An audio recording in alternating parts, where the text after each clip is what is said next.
1000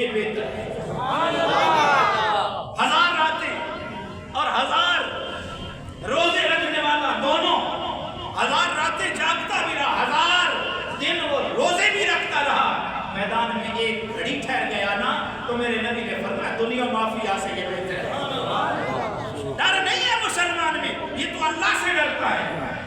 دیکھو نا طالوت اور جالوت کا ذکر آپ قرآن میں سنتے ہیں.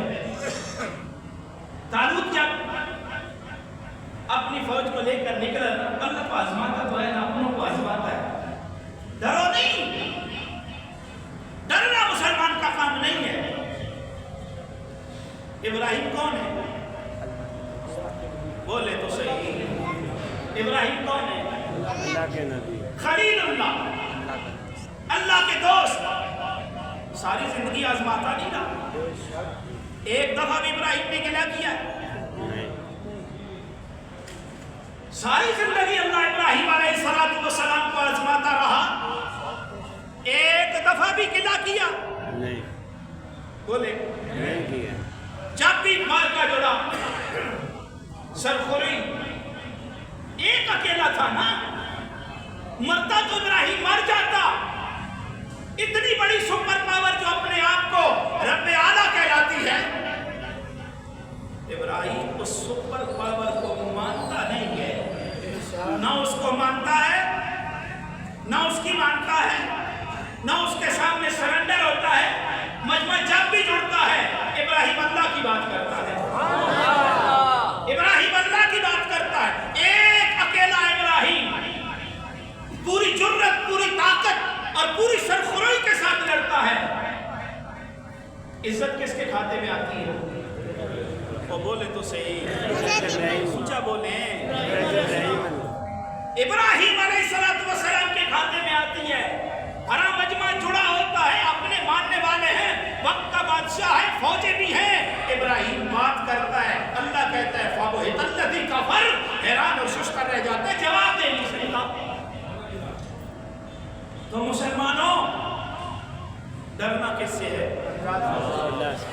قسم اللہ کی, یہ اگر مسلمان اپنی تلواریں نیام میں نہ ڈالتے نا,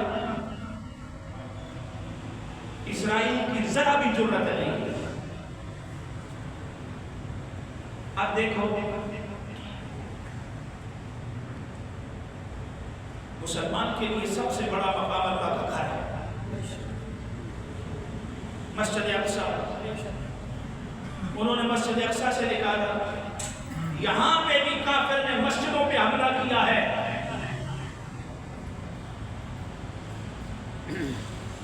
اللہ کے گھر پہ حملہ کیا ہے. ابو جہل بھی کرتا رہا یہ شرارتیں, آج اس کی ناپاک ذریت بھی کر رہی ہے, اور ہم نے ان شرارتوں کا جواب دینا ہے.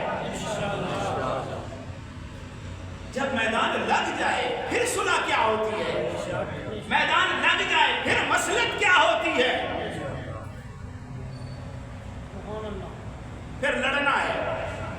وہ ایک قدم چلے پھر ہمیں 10 قدم آگے جانا ہے, نتیجہ ہمیں رب پہ چھوڑنا ہے. اللہ آزماتا ہے, قرآن میں 2 ٹوک کہتا ہے, وَلَنَبْلُوَنَّكُمْ بِشَيْءٍ مِّنَ الْخَوْفِ وَالْجُوعِ وَنَقْصٍ مِّنَ الْأَمْوَالِ وَالْأَنفُسِ وَالثَّمَرَاتِ وَبَشِّرِ الصَّابِرِينَ. غرض کر رہا تھا طالوت جب اپنا لشکر لے کے نکلے نا, تو پیغام یہ آ گیا کہ آگے جو نہر ہے اس میں پانی بھی ہے, ایک چلو بھر کے آپ نے پینا, ایک لب پینی ہے, اس سے زیادہ نہیں پینا. حکم یہ ہے, 313 تھے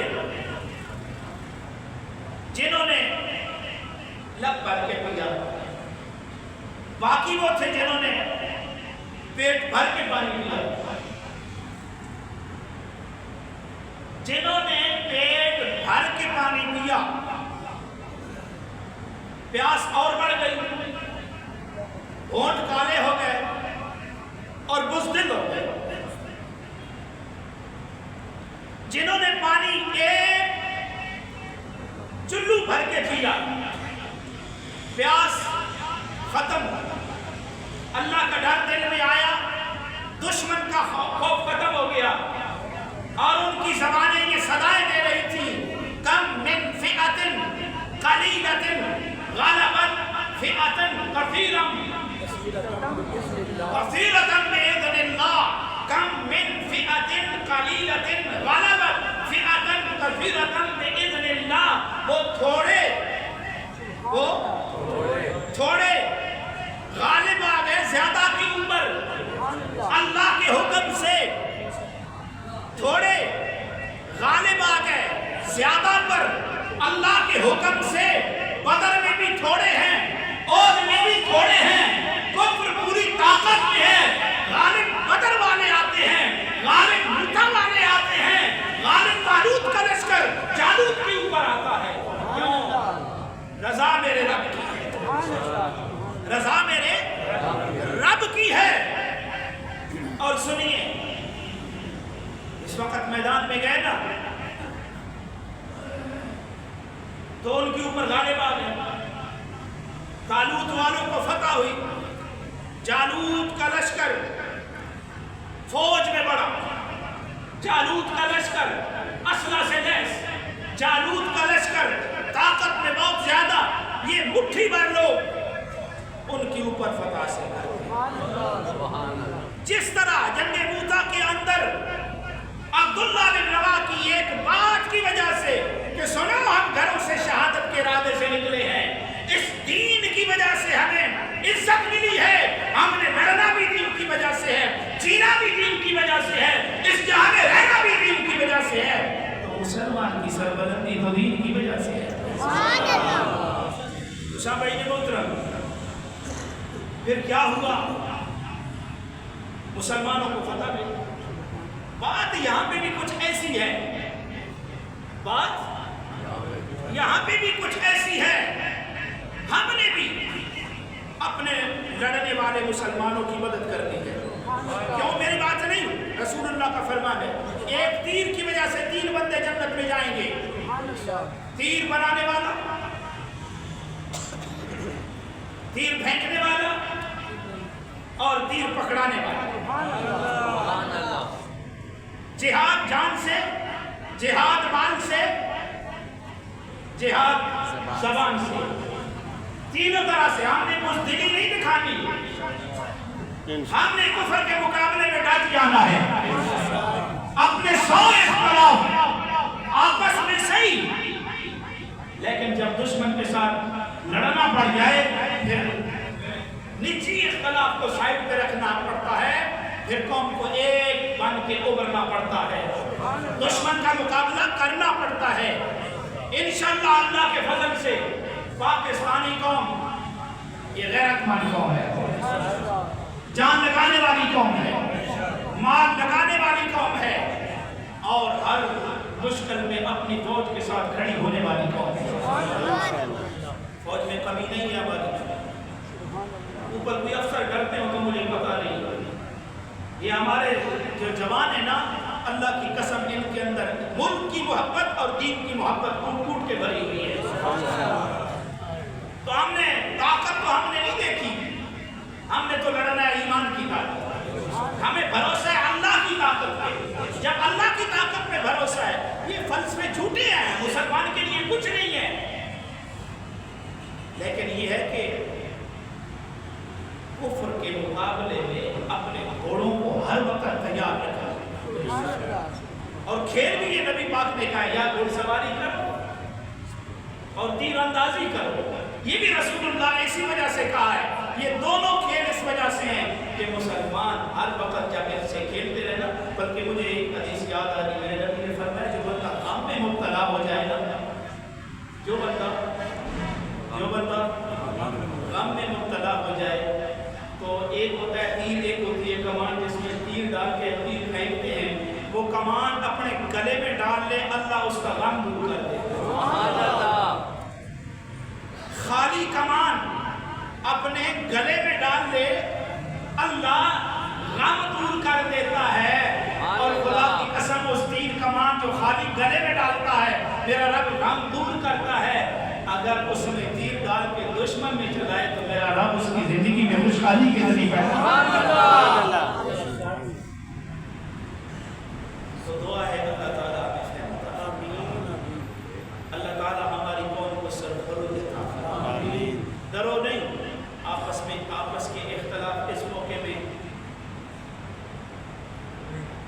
نہیں ہونے چاہیے، دشمن کے ساتھ مقابلہ کرنا چاہیے۔